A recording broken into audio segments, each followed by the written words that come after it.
ഓം ശ്രീ ഗുരുഭ്യോ നമ. ജ്യോതിർഗമ ചാനലിലേക്ക് ഏവർക്കും സ്വാഗതം.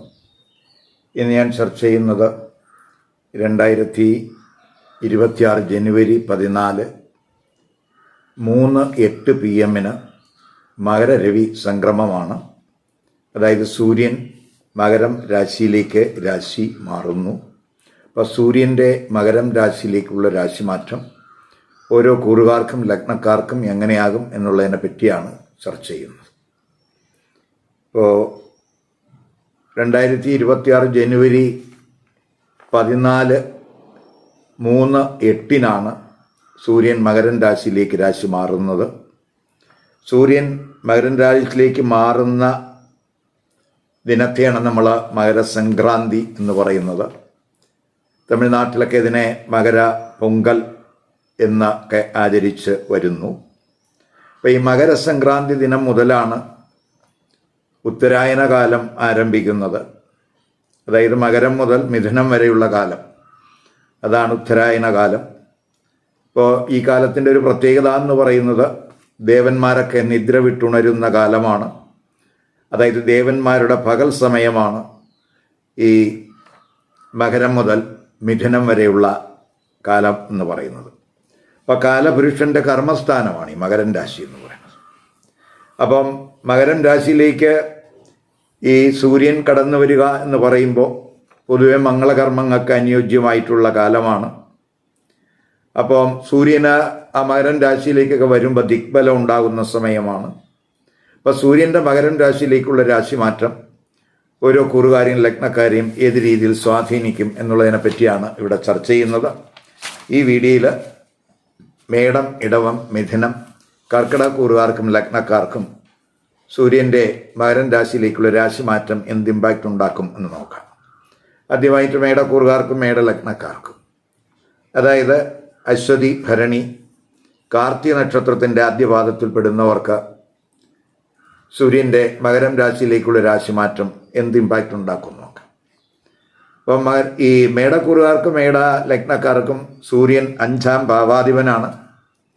അതായത് ശുഭത്വമുള്ള ഗ്രഹമാണ്.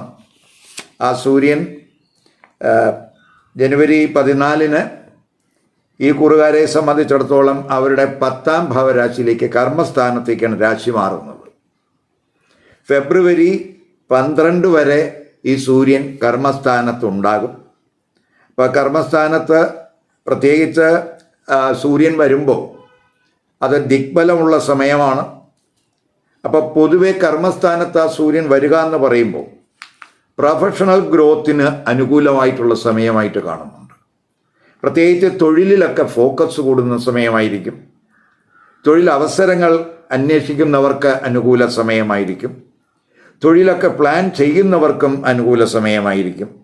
അപ്പോൾ ഈ സർക്കാർ സർവീസിലൊക്കെ ഉള്ളവരെ സംബന്ധിച്ചിടത്തോളം, അതുപോലെ സാമൂഹ്യ പ്രവർത്തകർ, അതുപോലെ മറ്റു പ്രൊഫഷണൽസ്, ക്രിയേറ്റീവ് തലത്തിൽ വർക്ക് ചെയ്യുന്നവർ, സ്പെക്കുലേറ്റീവ് ബിസിനസ്സിലൊക്കെ പ്രവർത്തിക്കുന്നവർ, അതുപോലെ മറ്റു തൊഴിലുകൾ ചെയ്യുന്നവർക്കെല്ലാം തന്നെ ഈ കർമ്മസ്ഥാനത്ത് സൂര്യൻ്റെ സ്ഥിതി എന്ന് പറയുന്നത് വളരെ ഗുണാനുഭവം ഉണ്ടാക്കുന്ന സമയമായിരിക്കും.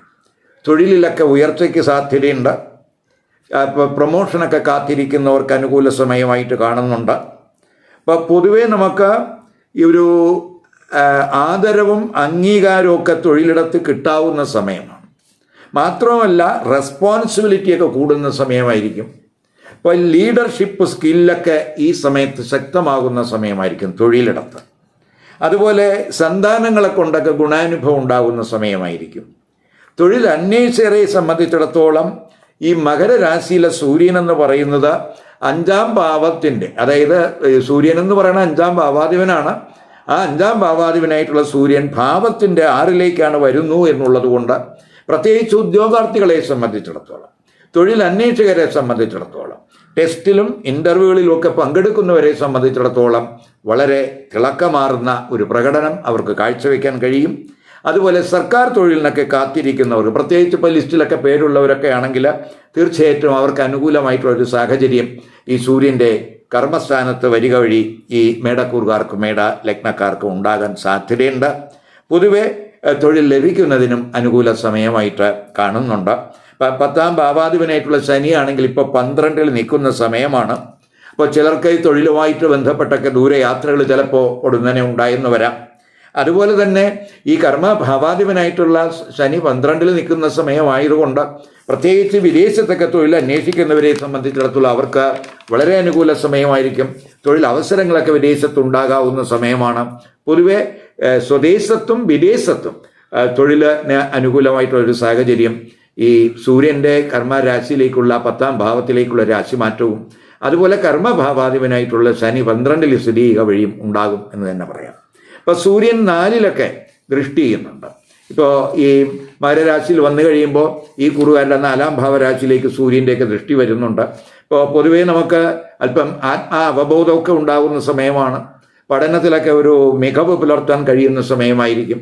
അതുപോലെ തന്നെ ഇപ്പോൾ കുടുംബത്തിൽ നമ്മൾ വരുമ്പോൾ പ്രത്യേകിച്ച് മറ്റു ചില ഗ്രഹങ്ങളുടെയൊക്കെ ദൃഷ്ടിയൊക്കെ ഇപ്പോൾ 16, 17ലൊക്കെ ഈ 10ാം ഭാവരാശിയിലേക്കൊക്കെ ഗ്രഹങ്ങൾ രാശി മാറി ഈ 4ലേക്കൊക്കെ ദൃഷ്ടി വരുന്നുണ്ട്.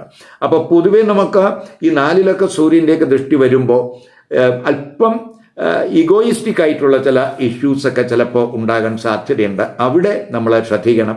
മാതാവുമായിട്ടോ അല്ലെങ്കിൽ മേലുദ്യോഗസ്ഥരുമായിട്ടോ ഒക്കെ ഇൻ്ററാക്ട് ചെയ്യുമ്പോഴൊക്കെ ഒരു പൊളൈറ്റായിട്ടുള്ള ഒരു ബിഹേവിയർ ഈ കുറുകാരുടെ ഭാഗത്ത് ഉണ്ടാകണം. കുടുംബത്തിൽ അഭിപ്രായ വ്യത്യാസങ്ങളൊക്കെ ഉണ്ടാകാതെ നോക്കണം. അങ്ങനെയൊക്കെ വരുന്നത് കുടുംബത്തിൽ സമാധാനക്കുറവ് ഉണ്ടാക്കാൻ സാധ്യതയുണ്ട്, പ്രത്യേകിച്ച് ആ 4ലൊക്കെ സൂര്യൻ്റെ ദൃഷ്ടി വരുമ്പോൾ. അതുപോലെ ക്രമേണ ചൊവ്വയുടെ ദൃഷ്ടിയും ആ 4ലേക്ക് വരുന്നുണ്ട്. അപ്പോൾ അതൊക്കെ കുടുംബത്തിൽ ചിലപ്പോൾ അഭിപ്രായ വ്യത്യാസങ്ങളൊക്കെ ഉണ്ടാക്കാം, തർക്കങ്ങളുണ്ടാക്കാം, കുടുംബ പ്രശ്നങ്ങൾക്ക് അത് വഴിതെളിക്കാം. അപ്പോൾ അതിലൊക്കെ ഒരു കെയർ വേണം. അതുപോലെ കുടുംബ സംബന്ധമായ ഏത് വിഷയത്തിലും ഒരു ഒരു ഒരു ഒരു സമാധാനം നിലനിർത്തി പോകുന്നതിനുള്ള ഒരു ജാഗ്രത വേണം. മെൻ്റൽ സ്ട്രെസ് ചിലപ്പോൾ ഈ കുടുംബ വിഷയവുമായിട്ട് ബന്ധപ്പെട്ട് വരാം. അപ്പം കർമ്മസംബന്ധമായിട്ട് വലിയ നേട്ടങ്ങൾ ഉണ്ടാകും. ഈ കർമ്മസംബന്ധമായിട്ടുള്ള നേട്ടങ്ങൾ ഉണ്ടാകുമ്പോൾ അതിൽ ഫോക്കസൊക്കെ കൂടുമ്പോൾ അത് മുഖാന്തരമുള്ള ഒരു സ്ട്രെസ്സൊക്കെ വരാം. അത് ഫാമിലിയിലൊക്കെ ചിലപ്പോൾ റിഫ്ലക്റ്റ് ചെയ്യാനൊക്കെ സാധ്യതയുണ്ട്. ഇതാണ് പൊതുവെ ഈ സൂര്യൻ മകര രാശിയിലേക്ക് രാശി മാറുക വഴി മേടക്കുറുകാർക്കും മേടലഗ്നക്കാർക്കും ഉണ്ടാകാൻ സാധ്യത. ഇനി നമുക്ക് ഇടവക്കുറുകാർക്കും ഇടവലഗ്നക്കാർക്കും ഈ സൂര്യൻ മകരൻ രാശിയിലേക്ക് രാശി മാറുന്നത് എന്ത് ഇമ്പാക്റ്റ് ഉണ്ടാക്കും നോക്കാം. ഇടവക്കുറുകാരെന്ന് പറയുമ്പോൾ കാർത്തിക നക്ഷത്രത്തിൻ്റെ അവസാനത്തെ 3 പാദം, അതുപോലെ രോഹിണി മകര നക്ഷത്രത്തിൻ്റെ ആദ്യത്തെ 2 പാദത്തിൽ പെടുന്നവരാണ്. അപ്പോൾ ഇടവക്കുറുകാർക്കും ഇടവലഗ്നക്കാർക്കും സൂര്യൻ ഒരു ശുഭത്വമുള്ളൊരു ഗ്രഹമാണ്. പ്രത്യേകിച്ച് 4ാം ഭാവാധിപനാണ്. അപ്പോൾ 4ാം ഭാവാധിപനായിട്ടുള്ള ആ സൂര്യൻ ജനുവരി 14 വൈകുന്നേരം 9ാം ഭാവത്തിലേക്കാണ് രാശി മാറുന്നത്. ഫെബ്രുവരി 12 വരെ ആ സൂര്യൻ 9ാം ഭാവരാശിയിൽ ഉണ്ടാകും. അപ്പോൾ 9ാം ഭാവരാശിയിൽ ഉണ്ടാകുക എന്ന് പറയുമ്പോൾ അത് പൊതുവെ ഒരു നേട്ടത്തിൻ്റെ സ്ഥാനമാണ് എന്ന് പറയാം. പ്രത്യേകിച്ച് തൊഴിൽപരമായിട്ടും അതുപോലെ തന്നെ ഉന്നത പഠനത്തിലും അതുപോലെ ആധ്യാത്മിക കാര്യങ്ങളിലുമൊക്കെ നമുക്ക് ഫോക്കസ് കൂടാവുന്ന സമയമാണ്. ഇപ്പോൾ വിദേശത്തൊക്കെ തൊഴിലവസരങ്ങളൊക്കെ ഉണ്ടാകാനും സാധ്യതയുണ്ട് ആ സൂര്യൻ 9ലേക്കൊക്കെ രാശി മാറുമ്പോൾ. അപ്പം ഈ ഉന്നത വിദ്യാഭ്യാസമൊക്കെ നടത്തുന്നവരെ സംബന്ധിച്ചിടത്തോളം അവർക്ക് അനുകൂല സമയമാണ്. പ്രത്യേകിച്ച് ആത്മീയ കാര്യങ്ങളിലും മതവിശ്വാസവുമായി ബന്ധപ്പെട്ട കാര്യങ്ങളിലുമൊക്കെ തന്നെ താല്പര്യം കൂടാവുന്ന സമയമാണ്. ഒരു ഫിലോസഫിക്കലായിട്ടുള്ള ഒരു ഒരു ഒരു ചിന്തയൊക്കെ ഈ സമയത്ത് ഉണ്ടാകാൻ സാധ്യതയുണ്ട്.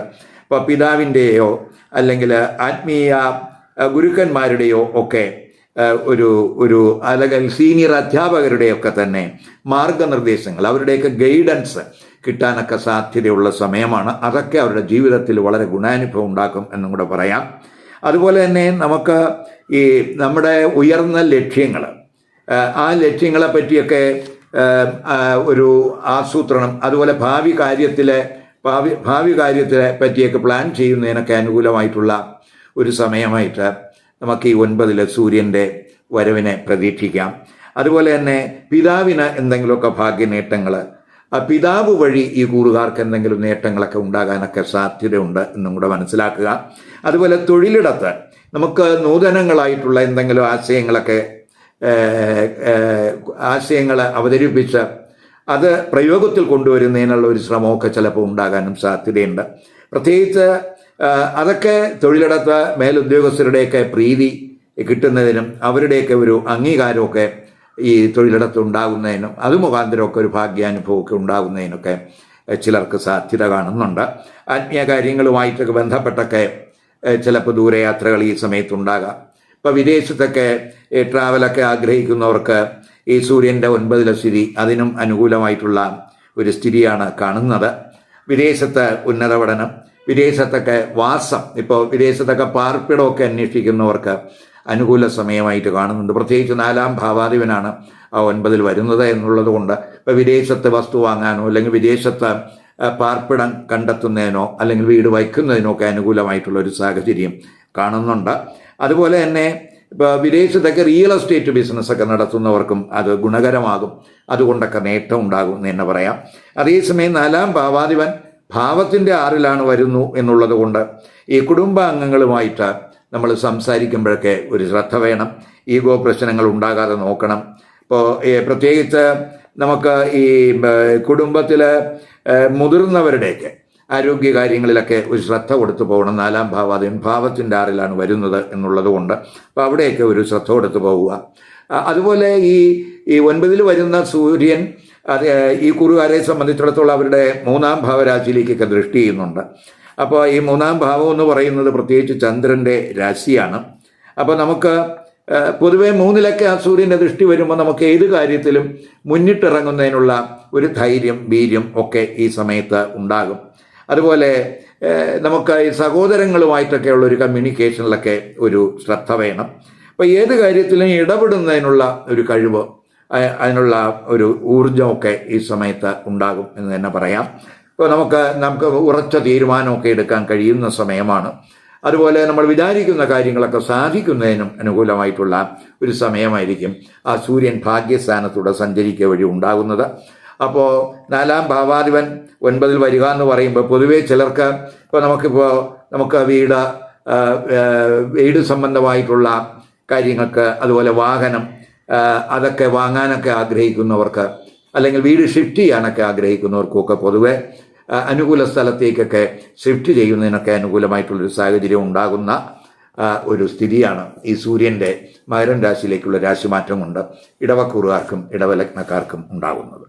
ഇനി മിഥുനക്കൂറുകാർക്കും മിഥുന ലഗ്നക്കാർക്കും സൂര്യൻ ഈ മകരം രാശിയിലേക്ക് രാശി മാറുന്നത് ഏത് രീതിയിൽ സ്വാധീനിക്കും നോക്കാം. മിഥുനക്കൂറുകാരെന്ന് പറയുമ്പോൾ മകര നക്ഷത്രത്തിൻ്റെ അവസാനത്തെ 2 പാദം, അതുപോലെ തിരുവാതിര, പുണർത നക്ഷത്രത്തിൻ്റെ ആദ്യത്തെ 3 പാദത്തിൽ പെടുന്നവരാണ്. ഇപ്പം മിഥുനക്കൂറുകാർക്കും മിഥുന ലഗ്നക്കാർക്കും സൂര്യൻ എന്ന് പറയുന്നത് 3-ാം ഭാവാധിപനാണ്. അപ്പോൾ 3-ാം ഭാവാധിപനായിട്ടുള്ള സൂര്യൻ ജനുവരി 14-ന് അവരുടെ അഷ്ടമ ഭാവത്തിലേക്കാണ് രാശി മാറുന്നത്.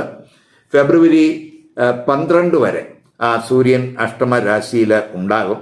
അപ്പോൾ പൊതുവെ ഒരു ഇമോഷണലായിട്ടുള്ള ഒരു ട്രാൻസ്ഫർമേഷൻ്റെ സമയം എന്ന് പറയാം. അപ്പോൾ ഏത് വെല്ലുവിളികളെ ഏത് തടസ്സങ്ങളെയും നമുക്ക് ദൃഢനിശ്ചയത്തോടുകൂടി സമീപിക്കാവുന്ന ഒരു സമയമായിട്ട് കാണുന്നുണ്ട്. ഏത് ക്രൈസിസിലും നമ്മളൊരു ക്രൈസിസ് അല്ലെങ്കിൽ ഒരു പ്രയാസം അല്ലെങ്കിൽ ഒരു തടസ്സമൊക്കെ നമുക്ക് വന്നു കഴിഞ്ഞാൽ അതിൻ്റെ മൂലകാരണം എന്താണെന്ന് പഠിച്ച് അതിനെ നിരീക്ഷിച്ച് അത് പരിഹരിക്കാൻ വേണ്ടുന്ന മാർഗങ്ങളൊക്കെ കണ്ടെത്തി അപ്രതീക്ഷിതമായിട്ടുള്ള ചില നേട്ടങ്ങൾ ഉണ്ടാക്കാൻ ഈ അഷ്ടമ ഭാവരാശിയിലൂടെ സഞ്ചരിക്കുന്ന സൂര്യൻ്റെ സ്ഥിതി കൊണ്ടുണ്ടാകും. സഹോദരങ്ങളോടും അതുപോലെ അയൽവക്കക്കാരോടും ഉള്ള പ്രശ്നങ്ങൾ എന്താണെന്നൊക്കെ പറഞ്ഞു. ഇപ്പോൾ എന്തെങ്കിലും പ്രശ്നങ്ങൾ അവരുമായിട്ടൊക്കെ ഉണ്ടെങ്കിൽ ആ പ്രശ്നങ്ങളുടെ നിജസ്ഥിതിയൊക്കെ മനസ്സിലാക്കി അത് പരിഹരിക്കുന്നതിനുള്ള ഒരു ശ്രമമൊക്കെ ചിലപ്പോൾ ഈ സമയത്ത് ഉണ്ടാകാം. അങ്ങനെ പരിഹരിക്കാനുള്ള ഒരു ശ്രമം ഉണ്ടായില്ല എന്ന് വരികയാണെങ്കിൽ അത് ചിലപ്പോൾ നമ്മളെ സുഹൃത്തുക്കളായാലും അല്ലെങ്കിൽ സഹോദരങ്ങളായാലും അല്ലെങ്കിൽ അയൽവക്കക്കാരുമായിട്ട് എന്തെങ്കിലുമൊക്കെ പ്രശ്നങ്ങൾ ഉണ്ടാക്കാൻ വഴിതെളിക്കും. അതുകൊണ്ട് നമ്മൾ അവരുമായിട്ടുള്ള ഒരു കമ്മ്യൂണിക്കേഷനിലൊക്കെ ഒരു കെയർ വേണ്ടുന്ന സമയമാണ്. അതുപോലെ തന്നെ ഈ 3-ാം ഭാവാധിപൻ അഷ്ടമത്തിലൊക്കെ വരിക എന്ന് പറയുമ്പോൾ സ്വാഭാവികമായിട്ടും സഹോദരങ്ങളുടെയൊക്കെ ആരോഗ്യകാര്യങ്ങളിൽ ഒരു ശ്രദ്ധ വേണം. അതുപോലെ ചിലപ്പോൾ അവരുടെയൊക്കെ ഒരു കടബാധ്യത, അവരുടെ ശത്രുക്കൾ, ഇവയെപ്പറ്റിയൊക്കെ ഒരു ചിന്തയൊക്കെ ഈ സമയത്ത് ഈ കുറുകാർക്ക് ഉണ്ടാകാൻ സാധ്യതയുണ്ട്. ഇപ്പോൾ ബന്ധുക്കളുമായിട്ടുള്ള കമ്മ്യൂണിക്കേഷനിലൊക്കെ ഒരു ശ്രദ്ധ ആവശ്യമായിട്ടുള്ള സമയമാണ്. ഇപ്പോൾ മറ്റുള്ളവർക്ക് സംശയം ഉണ്ടാകുന്ന വിധത്തിൽ കഴിവതും നമ്മൾ സംസാരിക്കാതിരിക്കുക. നമ്മുടെ ഒരു വാക്ക് പല രീതിയിലൊക്കെ ഇൻ്റർപ്രറ്റ് ചെയ്യാൻ സാധ്യതയുണ്ട്. ഇപ്പം നമ്മുടെ ഉള്ളിലെ കാര്യങ്ങൾ എന്താണെന്ന് തുറന്നു പറഞ്ഞ് നമ്മുടെ പ്രശ്നങ്ങൾ പരിഹരിക്കാനുള്ള ഒരു ശ്രമം വേണം ഈ സമയത്ത് ഉണ്ടാകേണ്ടത്. അതുപോലെ റിലേഷൻഷിപ്പിലും ഒക്കെ തന്നെ അങ്ങനെയൊക്കെ വന്നാൽ മാത്രമേ നമുക്ക് റിലേഷൻഷിപ്പ് മെച്ചപ്പെടുത്താൻ കഴിയുള്ളൂ എന്നും കൂടെ മനസ്സിലാക്കുക. ഇപ്പം പിതാവിൻ്റെ ആരോഗ്യത്തിലും ശ്രദ്ധിക്കണം. സൂര്യൻ 8-ലൊക്കെ വരുമ്പോൾ പിതാവുമായിട്ടുള്ള കമ്മ്യൂണിക്കേഷനിലും ശ്രദ്ധിക്കണം. സർക്കാർ ഇപ്പോൾ സർവീസിലൊക്കെ ഉള്ളവർ അല്പം ശ്രദ്ധിക്കേണ്ടുന്ന സമയമാണ്. കാരണം സൂര്യൻ അഷ്ടമത്തിലൂടെയൊക്കെ സഞ്ചരിക്കുന്നു. ഇപ്പം നമ്മൾ ഒരു പ്രധാനപ്പെട്ട തീരുമാനമൊക്കെ എടുക്കുന്ന ഉദ്യോഗസ്ഥരെ സംബന്ധിച്ചിടത്തോളം ഫയലുകളിലൊക്കെ തീരുമാനം എടുക്കുമ്പോൾ കഴിവതും ഏകപക്ഷീയമായിട്ടൊരു തീരുമാനം എടുക്കാതെ മറ്റ് മുതിർന്ന അല്ലെങ്കിൽ കൂടെ വർക്ക് ചെയ്യുന്നവരുമായിട്ട് കൂടിയാലോചിച്ച് ഒരു കളക്റ്റീവായിട്ടുള്ള ഡിസിഷൻ എടുക്കുന്നതാണ് ഈ സമയത്ത് അഭികാമ്യം. അതല്ലാതെ നമ്മൾ ഏകപക്ഷീയമായിട്ടൊരു തീരുമാനമൊക്കെ എടുക്കുമ്പോൾ അത് ചില പ്രതിസന്ധികൾ, ചില പ്രയാസങ്ങളൊക്കെ ചിലപ്പോൾ തൊഴിലിടത്ത് ഉണ്ടാക്കാൻ സാധ്യതയുണ്ട്. സർക്കാരുമായിട്ടുള്ള ബന്ധമൊക്കെ തന്നെ നമ്മൾ ആഗ്രഹിക്കുന്നത് പോലെ ചിലപ്പോൾ അനുകൂലമാകണമെന്നില്ല, പ്രത്യേകിച്ച് ആ സൂര്യൻ അഷ്ടമത്തിലൂടെ സഞ്ചരിക്കുന്ന ആ സമയത്ത്. ഇപ്പോൾ തൊഴിലിൽ ചിലപ്പോൾ പൊടുന്നനെ എന്തെങ്കിലുമൊക്കെ ചില ചലഞ്ചസ്, ചില പ്രശ്നങ്ങൾ ചിലപ്പോൾ തൊഴിലിടത്ത് ഉണ്ടായി എന്നും വരാം. അവിടെയൊക്കെ നമ്മൾ ശ്രദ്ധിക്കുക. അതുപോലെ തൊഴിൽ അന്വേഷകരെ സംബന്ധിച്ചിടത്തോളം അല്പം ഹാർഡ് വർക്കൊക്കെ വേണ്ടുന്ന സമയമാണ്. തൊഴിലിടത്ത് കഴിവതും നമ്മൾ കൂടെ വർക്ക് ചെയ്യുന്നവരുമായിട്ടൊക്കെ വാക്ക് തർക്കം ഉണ്ടാകാതെ, പ്രശ്നങ്ങൾ ഉണ്ടാകാതെയൊക്കെ നോക്കണം. ഏത് കാര്യത്തിലും നമ്മൾ പ്രായോഗികമായിട്ടുള്ള ഒരു സമീപനം ഈ സമയത്ത് സ്വീകരിക്കാൻ നമ്മൾ ശ്രദ്ധിക്കുക. അതുപോലെ അതേസമയം ചില മേഖലകളിൽ, പ്രത്യേകിച്ച് ഇപ്പോൾ ഈ ഗവേഷണ മേഖലകളിലൊക്കെ വർക്ക് ചെയ്യുന്നവർക്ക്, അതുപോലെ അന്വേഷണ ഏജൻസികളിലൊക്കെ പ്രവർത്തിക്കുന്നവർക്ക്, അതുപോലെ ഇപ്പോൾ ഇൻഷുറൻസുമായിട്ട് ബന്ധപ്പെട്ടൊക്കെ പ്രവർത്തിക്കുന്നവർക്ക്, അതുപോലെ ഹെൽത്ത് റിലേറ്റഡ് ആയിട്ടുള്ള മേഖലകളിൽ പ്രവർത്തിക്കുന്നവർക്ക്, സയൻറ്റിസ്റ്റുകൾക്ക്, അവർക്കൊക്കെ തന്നെ വളരെ ഗുണാനുഭവം ഉണ്ടാകുന്ന സമയമായിരിക്കും ഈ അഷ്ടമ രാശിയിലൂടെ സൂര്യൻ സഞ്ചരിക്കുക വഴി. അതുപോലെ തന്നെ ഇൻഹെറിറ്റഡ് ആയിട്ടുള്ള പ്രോപ്പർട്ടി വഴിയോ അല്ലെങ്കിൽ ജീവിത പങ്കാളിയുടെ കുടുംബം വഴിയോ ഒക്കെ, അല്ലെങ്കിൽ നമ്മുടെ ജോയിൻ്റ് ആസ്തികൾ അത് വർദ്ധിപ്പിക്കാനുള്ള അതുവഴിയൊക്കെ എന്തെങ്കിലുമൊക്കെ നേട്ടങ്ങൾ ഈ സമയത്ത് അപ്രതീക്ഷിതമായിട്ടുള്ള നേട്ടങ്ങൾ പ്രതീക്ഷിക്കാം, ചിലപ്പോൾ ഉണ്ടായെന്ന് വരാം. അതുപോലെ തന്നെ ഈ 2ാം ഭാവരാശിയിലേക്ക് 8 നിൽക്കുന്ന സൂര്യൻ ദൃഷ്ടി ചെയ്യുന്നുണ്ട്. അപ്പോൾ പ്രത്യേകിച്ച് നമുക്ക് ആഹാരത്തിൽ ഒരു ശ്രദ്ധ വേണം. അതുപോലെ കുടുംബകാര്യത്തിലും സാമ്പത്തിക കാര്യത്തിലും നമ്മൾ വളരെ ശ്രദ്ധിക്കേണ്ടുന്ന സമയമാണ്. റിലേഷൻഷിപ്പിലും ഒരു കരുതൽ വേണ്ടുന്ന സമയമാണ്. ചിലർക്ക് ചിലപ്പോൾ ENT സംബന്ധമായിട്ട് എന്തെങ്കിലുമൊക്കെ ക്ലേശങ്ങൾ ഒക്കെ ഉണ്ടാകാം. അപ്പോൾ അങ്ങനെയൊക്കെ ഉള്ളവർ എന്തെങ്കിലും ടൈംലി ആയിട്ടുള്ള ട്രീറ്റ്മെൻറ്റിലൂടെ അവ പരിഹരിക്കാനുള്ളൊരു ശ്രമം ഉണ്ടാകണം. അപ്പം നിസ്സാര കാര്യങ്ങൾക്കായിട്ട് നമ്മൾ ചിലപ്പോൾ ഒരു പിടിവാശിയൊക്കെ ചിലപ്പോൾ ഈ സമയത്തുണ്ടാകാം. അത് ഗുണം ചെയ്യില്ല എന്ന് മനസ്സിലാക്കുക. അതുപോലെ ദൂരയാത്രകളിലും ഡ്രൈവിങ്ങിലും ഒക്കെ നമുക്ക് ഒരു കെയർ വേണം. എല്ലാ കാര്യത്തിലും ഒരു വീണ്ടു വിചാരം ഉണ്ടാകേണ്ടുന്ന സമയമാണ്. അങ്ങനെ വീണ്ടു വിചാരം ഉണ്ടായി സ്വയം ഒരു പരിവർത്തനത്തിന് വിധേയമാകേണ്ടുന്ന സമയമാണ് ഈ സൂര്യൻ അഷ്ടമരാശിയിലൂടെ സഞ്ചരിക്കുക വഴി ഉണ്ടാകുന്നത്. അതേസമയം 8 നിൽക്കുന്ന സൂര്യൻ 2-ൽ ദൃഷ്ടി ചെയ്യുമ്പോൾ ചിലർക്ക് അൺഎക്സ്പെക്റ്റഡ് ആയിട്ടുള്ള ചില സാമ്പത്തിക നേട്ടങ്ങൾക്കും സാധ്യത കാണിക്കുന്നുണ്ട്. ഇനി നമുക്ക് കർക്കിടകക്കൂറുകാർക്കും കർക്കിടക ലഗ്നക്കാർക്കും ഈ സൂര്യൻ മകരൻ രാശിയിലേക്ക് രാശി മാറുന്നത് എന്ത് ഇമ്പാക്റ്റ് ഉണ്ടാക്കുമെന്ന് നോക്കാം. ഇപ്പോൾ കർക്കിടകക്കൂറുകാരെന്ന് പറയുമ്പം പുണർലം നക്ഷത്രത്തിൻ്റെ അവസാന പാദം, പൂയം, അതുപോലെ ആയില്യം നക്ഷത്രക്കാരെയാണ്. ഇപ്പോൾ കർക്കിടകക്കൂറുകാർക്കും കർക്കിടക ലഗ്നക്കാർക്കും സൂര്യൻ 2ാം ഭാവാധിപനാണ്, ധനഭാവാധിപനാണ്. ആ സൂര്യൻ ജനുവരി 14 അവരുടെ 7ാം ഭാവരാശിയിലേക്ക് ആണ് രാശി മാറുന്നത്. ഫെബ്രുവരി 12 വരെ ആ സൂര്യൻ 7ാം ഭാവരാശിയിൽ ഉണ്ടാകും. പ്രത്യേകിച്ച് നമ്മൾ 7ാം ഭാവരാശിയിലൊക്കെ സൂര്യൻ വരിക എന്ന് പറയുമ്പോൾ നമ്മൾ ഈ കാര്യങ്ങളൊക്കെ മനസ്സിലാക്കി പ്രതികരിക്കുന്നതിനുള്ള ഒരു ശ്രമം, അതുപോലെ നേതൃനിരയിൽ നിന്ന് പ്രശ്നങ്ങൾ പരിഹരിക്കുന്നതിനുള്ള ഒരു ശ്രമം, അതിനൊക്കെ അനുകൂലമായിട്ടുള്ള ഒരു സാഹചര്യമാണ്. അതുപോലെ ലക്ഷ്യങ്ങൾ കൈവരിക്കുന്നതിന് കൂട്ടായിട്ടുള്ള ഒരു പരിശ്രമം ആവശ്യമാണ് എന്നുള്ളൊരു ബോധമൊക്കെ ഈ സമയത്തുണ്ടാകാം. അതേസമയം നമ്മൾ റിലേഷൻഷിപ്പിൽ അല്പം ശ്രദ്ധിക്കണം. നല്ല കോൺവെർസേഷനിലൂടെ നമുക്ക് നല്ല ഒരു ആശയവിനിമയത്തിലൂടെ നമ്മുടെ റിലേഷൻഷിപ്പിൽ എന്തെങ്കിലും പ്രശ്നങ്ങളുണ്ടെങ്കിൽ ആ പ്രശ്നങ്ങൾ നമുക്ക് പരിഹരിക്കാൻ കഴിയും എന്നും കൂടെ മനസ്സിലാക്കുക. അതുപോലെ നമ്മുടെ വ്യക്തിബന്ധങ്ങളിൽ, അതുപോലെ ബിസിനസ് പാർട്ട്നേഴ്സുമായിട്ടുള്ള ബന്ധങ്ങളിലോ ഒക്കെ തന്നെ ഒരു ഒരു ഒരു കരുതൽ വേണ്ടുന്ന സമയമാണ്. അതുപോലെ ജീവിത പങ്കാളിയുമായിട്ടുള്ള പ്രശ്നങ്ങളൊക്കെ പരിഹരിക്കുന്നതിൽ നമ്മൾ കഴിവതും ശ്രദ്ധ കൊടുത്തു പോകണം. അപ്പോൾ അതുപോലെ കരാറുകളിൽ നമ്മൾ ഒപ്പിടുമ്പോഴും ഒരു ശ്രദ്ധ ആവശ്യമായിട്ടുള്ള സമയമാണ്. അതുപോലെ നമ്മൾ ഈ കൂട്ടുസംരംഭങ്ങളിൽ പ്രത്യേകിച്ച് നിലവിലുള്ള പ്രശ്നങ്ങളൊക്കെ പരിഹരിക്കുന്നതിൽ ഒരു ഫോക്കസ് ഈ സമയത്ത് കൊടുക്കുന്നത് നല്ലതാണ്. ജീവിത പങ്കാളിയുടെ ആരോഗ്യത്തിലും ശ്രദ്ധിക്കണം. ഇപ്പോൾ ഒന്നിലും നമുക്ക് കൂടുതലായിട്ടുള്ള ഒരു പ്രതീക്ഷ ഈ സമയത്ത് പാടില്ല. തൊഴിലിലൊക്കെ അല്പം ഹാർഡ് വർക്ക് വേണ്ടി വരും. തൊഴിലിലൊക്കെ ചിലപ്പോൾ സംതൃപ്തി കുറയുന്നതിനുമൊക്കെ സാധ്യതയുണ്ട്. ഇപ്പോൾ ഈ വർക്ക് പ്രഷറൊക്കെ ചിലപ്പോൾ തൊഴിലിടത്തുണ്ടാകാനും സാധ്യതയുണ്ട്. ഇപ്പോൾ 2ാം ഭാവാധിപൻ ഭാവത്തിൻ്റെ 6ലാണ് എന്നുള്ളത് കൊണ്ട് ഈ കുടുംബാംഗങ്ങളുമായിട്ടൊക്കെ നമ്മൾ പ്രത്യേകിച്ച് അവരുമായിട്ടൊക്കെ കമ്മ്യൂണിക്കേഷനിൽ അവരുമായിട്ടൊക്കെ ആശയവിനിമയം നടത്തുമ്പോഴൊക്കെ ഒരു ശ്രദ്ധ ആവശ്യമാണ്. കഴിവതും വാഗ്വാദങ്ങളൊക്കെ ഉണ്ടാകാതിരിക്കാൻ ശ്രദ്ധിക്കണം. അപ്പോൾ അതുപോലെ തന്നെ നമ്മൾ ആരോഗ്യ പ്രശ്നങ്ങൾ ചിലർക്ക് ചിലപ്പോൾ ഈ കുടുംബത്തിൽ ആർക്കെങ്കിലുമൊക്കെ ഇപ്പോൾ 2ാം ഭാവാധിപൻ ഭാവത്തിൻ്റെ 6ലൊക്കെ സ്ഥിതി വരുമ്പോൾ ചിലപ്പോൾ കുടുംബത്തിൽ ആർക്കെങ്കിലും മുതിർന്നവർക്കൊക്കെ ചിലപ്പോൾ എന്തെങ്കിലും ആരോഗ്യ പ്രശ്നങ്ങൾ ചിലപ്പോൾ ഈ സമയത്ത് ഉണ്ടായെന്ന് വരാം. അതുപോലെ കഴിവതും നമ്മൾ 2ാം ഭാവാധിപൻ ഭാവത്തിൻ്റെ 6ൽ വരുമ്പോൾ ഈ പണം ഡീൽ ചെയ്യുന്നതിലൊരു ശ്രദ്ധ വേണം.